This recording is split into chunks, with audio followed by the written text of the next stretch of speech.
ದೂರುದಾರನಿಗೆ SIT drill. Dharmasthala ಶೋಧ ಬದಲಾಗ್ತಾ ಇದೆ. ತನಿಖಾ ಸ್ವರೂಪ ಇಂದು ಬುರುಡೆ ಶೋಧಕ್ಕೆ ಇಳಿದಿರುವಂತಹ ಎಸ್ಐಟಿ.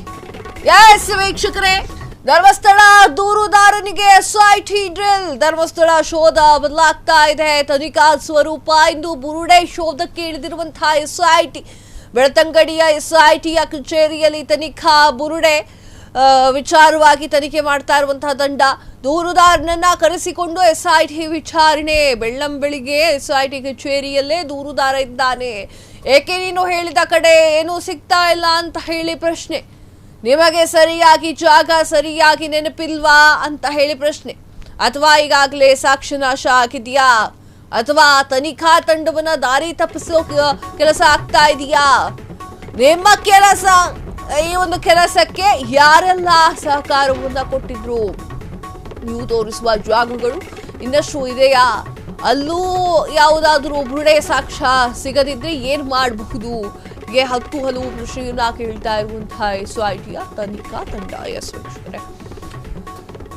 ವೀಕ್ಷಕರೇ, ಧರ್ಮಸ್ಥಳ ಪ್ರಕರಣಕ್ಕೆ ಸಂಬಂಧಪಟ್ಟಂತೆ ಸಾಕಷ್ಟು ವಿಚಾರಗಳು ಹೊರಗೆ ಬರ್ತಾ ಇದೆ. ಈ ಒಂದು ನಿಟ್ಟಿನಲ್ಲಿ ಈಗ ಇನ್ನೊಂದು ವಿಚಾರ, ಸ್ಫೋಟಕ ವಿಚಾರ ಹೊರಗೆ ಬಂದಿದೆ. ಧರ್ಮಸ್ಥಳ ತನಿಖೆಯನ್ನ ಮಾಡ್ತಾ ಇರುವಂತಹ ಧರ್ಮಸ್ಥಳ ಫೈಲ್ಸ್ ವಿಚಾರಕ್ಕೆ ಸಂಬಂಧಪಟ್ಟಂತೆ ಎಸ್ಐಟಿ ತನಿಖಾ ತಂಡ ಈಗ ಮತ್ತೊಂದು ಪ್ರಶ್ನೆಯನ್ನ ಕೇಳ್ತಾ ಇದೆ ದೂರುದಾರನ ಹತ್ರ. ನೀನ್ ಹೇಳಿರುವಂತಹ ವಿಚಾರ ಅಥವಾ ನೀನ್ ಹೇಳಿಕೊಟ್ಟಿರುವಂತಹ ತೋರಿಸ್ಕೊಟ್ಟಿರುವಂತಹ ಜಾಗ, ಆ ಜಾಗದಲ್ಲಿ ಏನೂ ಕೂಡ ಸಿಗ್ತಾ ಇಲ್ಲ. ಒಂದು ನಿನಗೆ ನೆನಪಿಲ್ಲ ಅನ್ಸುತ್ತೆ, ಇಲ್ಲ ಅಂತಂದ್ರೆ ಸಾಕ್ಷ್ಯನಾಶ ಆಗಿರ್ಬೇಕು, ಇಲ್ಲ ಅಂತಂದ್ರೆ ನಿನಗೆ ಮರ್ತು ಹೋಗಿರ್ಬೇಕು, ಅಥವಾ ತನಿಖಾ ತಂಡವನ್ನ ದಾರಿ ತಪ್ಪಿಸುವಂತ ಕೆಲಸವನ್ನ ನೀನು ಮಾಡ್ತಾ ಇರಬೇಕು, ಅಥವಾ ನಿನ್ನ ಕೆಲಸಕ್ಕೆ ಯಾರಾದ್ರೂ ಸಹಕಾರವನ್ನ ಕೊಟ್ಟಿದ್ರ, ಹಿಂಗೆಲ್ಲ ಪ್ರಶ್ನೆಯನ್ನ ಕೇಳಲಾಗ್ತಾ ಇದೆ. ಈಗ ಆತ ಉತ್ತರವನ್ನ ಕೊಡಬೇಕಾಗಿದೆ. ಸಾಕಷ್ಟು ಜನರು ಫ್ರೀಡಮ್ ಟಿವಿಯಲ್ಲಿ ಮಾತನಾಡಬೇಕಾದ್ರೆ ಈ ವಿಚಾರವನ್ನ ಮೇನ್ ಪಾಯಿಂಟ್ ಆಗಿ ತಗೊಳ್ತಾ ಇದ್ರು. ಏನು ಅಂತಂದ್ರೆ, ಒಬ್ಬ ವ್ಯಕ್ತಿ ಒಂದು ಹೆಣವನ್ನ ಹೂತಿಡಲಿಕ್ಕೆ ಯಾವುದೇ ಸಹಾಯವಿಲ್ಲದೆ, ಹೂತಿಡಲಿಕ್ಕೆ ಯಾರ ಕಣ್ಣಿಗೂ ಬೀಳದೆ ಹೂತಿಡಲಿಕ್ಕೆ ಸಾಧ್ಯವಾ ಅಂತ ಹೇಳಿ ಪ್ರಶ್ನೆಯನ್ನ ಕೇಳ್ತಾ ಇದ್ರು. ಆ ಪ್ರಶ್ನೆಯನ್ನು ಕೂಡ ಇವತ್ತು ತನಿಖಾ ತಂಡ, ಎಸ್ಐಟಿ ತನಿಖಾ ತಂಡ ಕೇಳಿರುವಂಥದ್ದು.